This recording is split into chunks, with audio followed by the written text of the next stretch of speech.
Today we have with us Caitlin Peters from Goldbook. We will learn about how teachers can use Goldbook for student planning and peer collaboration. Thank you for joining us today, Caitlin. Yeah, thanks for having me. Glad to be here. What is Goldbook? That's a great question. Well, I'll share our mission, which is to empower educators to transform instruction so that all students succeed.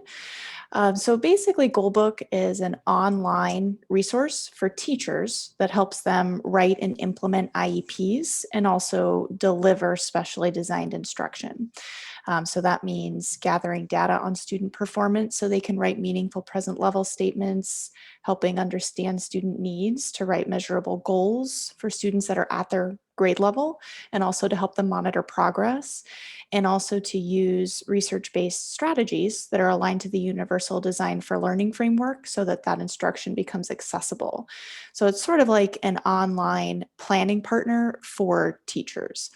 And I'll add that before we all worked at Goldbook, my teammates and I, we were teachers too. So we came from the classroom before we had the jobs that we had now. So that's a little bit about Goldbook. Oh, interesting. Thanks. I think so. How can teachers use Goldbook to support students during virtual learning? Yeah, that's a very timely question. We've been in virtual learning for some time now. There are a lot of printables in Goldbook, and those printables have always been available in either PDF or in Word so that teachers can make adaptations before they print or share with the students that they work with. But now, during distance learning, we've really made an effort to convert those resources to be digitized for Google Docs or slides. So you can save a lot of those printables now so that it's easier to share resources with students via Google Classroom. So some of the types of resources that we've been converting to Google Docs are the quick assessments that teachers can find in the present level statements, resources that are on strategy pages and on instructional content pages, or you might call those goal pages, and also the reading passages that you can find on anchor pages. So it makes it a little easier to communicate, a little easier to share across different virtual platforms. So that's one way that it's been able to make it more accessible during virtual learning. Oh, I see. How can Goldbook help teachers create a predictable learning environment for online students? Yeah, that's a really good question. Structure and routine, extra important these days, even for myself, being in a kind of more isolated setting that we're in. So I think your question really ties back to engagement and recruiting interest and sustaining through challenges and making sure that we know what's coming and what's expected of us each day. To that end, there are a lot of strategies in our Universal Design for Learning portion of our tool that are related to providing structure and helping students develop those core competencies of self-management and executive functioning skills or success skills around getting assignments in and things like that. I can speak more broadly about Universal Design for Learning if you'd like and show you how our tool kind of does that and provides some of that guidance for teachers. But I'll pause to see if you had any follow-up questions about UDL. How can Goldbook help teachers communicate more clearly with students in distance learning? Good question. Yeah, I think that in a lot of ways, having digitized the resources is helpful. There's also a feature in our tool called a shareable link, and I can show that to you if you would like. I'll see if you have any questions before you'd like me to start sharing my screen. But basically, the ability to share resources across platforms, such as Google Drive, or even if you want to download it in Word and then use email, really depends on how the teacher is communicating with their students. But we've tried to make it as easy as possible to take any content that's in Goldbook Toolkit and share it in any other platform that's needed, whether that's copying and pasting a goal, or whether that's downloading a resource and sharing it as an attachment, or whether that's sharing a digitized resource that you've made a copy of and adapted for yourself. How does Goldbook help teachers use universal design in lesson planning? Yeah, that's a really great question and something that we've actually worked a lot with Evergreen teachers on, especially earlier this year. So some of your teachers watching might remember me from a Universal Design for Learning training, but I will go ahead, if it's okay with you, and share my screen to answer that question about Universal Design for Learning. So bear with me for just one moment here, and thanks for adjusting that setting. All right. So the question was, how does Goldbook use Universal Design for Learning in lesson planning? I'll give a little bit of background here. I'm on Toolkit's home screen, and we have two main features that teachers use to search for Universal Design for Learning strategies, though they are linked in other pages as well. And I'll just go ahead and click here where it says Strategy Wizard and show how this aligns what you're looking for to the Universal Design for Learning framework. So a little background, UDL stands for Universal Design for Learning, and what that framework is and where it came from is about 40 years of neuroscience research done on how people learn that validates what I think a lot of us probably already know, which is that we all learn differently. And it's actually as unique to us as our fingerprint is, our neural pathways. And so whenever there is a difficulty with absorbing information, what needs to change is something in the environment. So there are barriers that we can remove to make that content accessible to everybody. Nothing needs to change within the student because we all learn differently. So when we're looking for strategies, what the teacher can do is click on the subject area that they want to plan instruction around. So for this first example, I'll just go ahead and click on reading. And then it will prompt the teacher to choose what is the barrier, what needs to change in the learning environment, where do we need to increase access points. And I'll go ahead and click on comprehension. So let's say that's the barrier for the student. And then there's a few other filters too that the teacher can choose. We can select the student's grade level band. We can choose where we are in our instructional planning, if we're introducing a new concept or if maybe it's assessment time. And we can also choose the instructional setting, whether we're instructing the students in a one-on-one, small group, or whole group setting. Or I can leave those blank and cast a wider net. And I'll go ahead and click this button that says Find Strategies.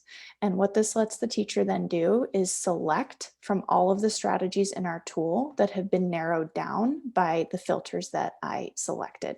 So I'll scroll down just a little bit and I'll go nice and slow. As you hover over each of these tiles, it's going to give the teacher a little bit of a preview of what they would see if they were to click on any of these. And if you do click on one, let's choose response cards, it will open that in a new tab and it will give the teacher some information about what that strategy is.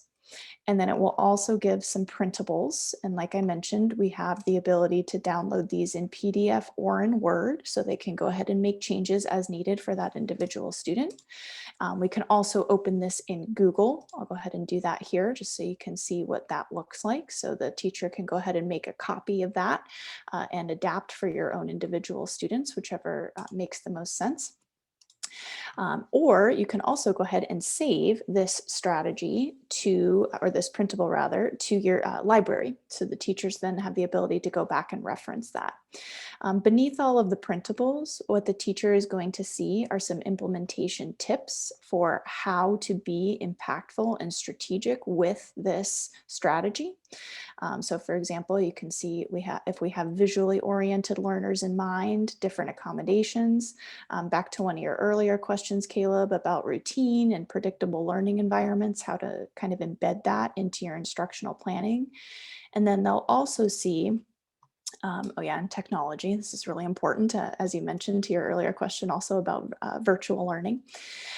Some examples of what this could look like in different academic settings and also in different subject areas. So just kind of giving the teacher some foundation about how to be impactful with this strategy, even if they've maybe used it before or have seen success with it, just some ideas for making sure it's impactful for all of the students that they work with.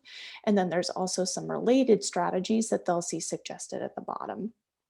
Something that I think is really cool about our Universal Design for Learning strategy pages is for peer collaboration or even to share with a student. I can save this. I'm going to go ahead and click the big green button that says Save to Library.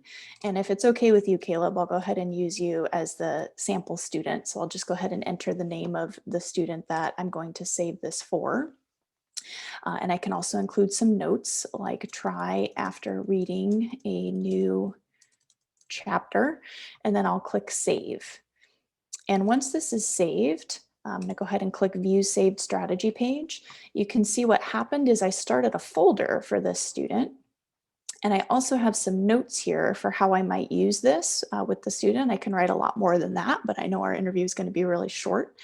And what's happened is there is now a button that's appeared that says share with colleagues or parents. And if I click that button, it turns into a shareable link. So I can copy this link and send that to anyone else. They don't have to have a Toolkit account or have a Goldbook account. And they won't have access to anything else in our tool. So they can't go poking around outside of this page.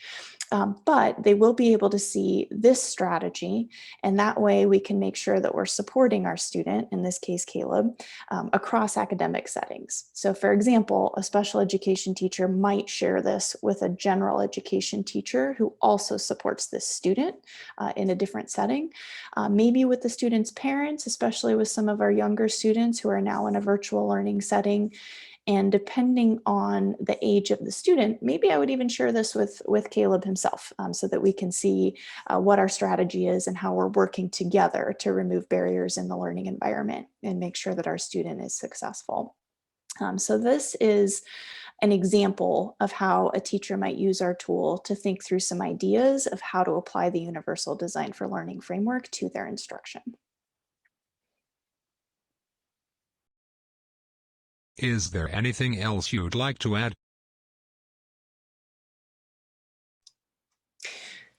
Yeah, thanks for asking. Something I didn't show that right now we've been asked a lot about by teachers is how to kind of foster that social connection that's now missing because we don't get to be in the same classroom together and have some of those conversations that we typically have. So another area that you might want to look in our Universal Design for Learning section is under so behavior and social emotional learning. And there are lots of tips there for, even in a virtual setting, how to foster relationships. And so, for example, off the top of my head, I'll say peace circles and community circles. There's a lot there, even more than just academics, for how we can support each other and make sure that those relationships are continuing, even though we're not physically in the same space right now.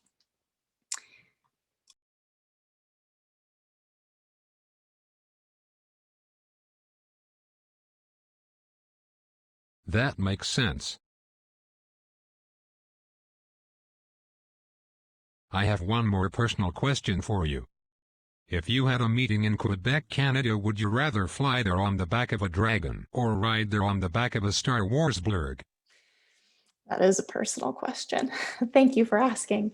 I think that that's pretty easy for me. I'm definitely going to say dragon. Um, and the reason for that is when I was a kid, there was a really popular movie called Never Ending Story. And the main character got to ride on the back of what was called a luck dragon. And I always thought that looked really cool. So if I could fly to Quebec on a dragon, I would do that. I saw it. Ah, I'm so glad. It's a classic. It was weird.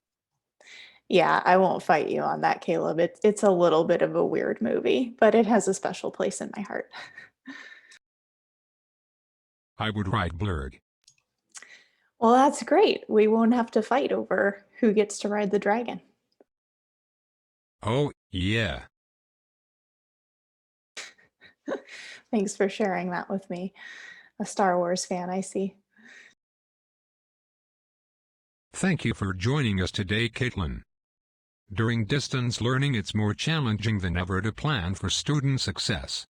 Having tools like Goldbook to support teachers is very important. Thank you, Caleb. I appreciate that. And very glad that we got to chat today. This was great. Thank you for having me. Thanks for watching. Now we have Edumacate Edu. Peace.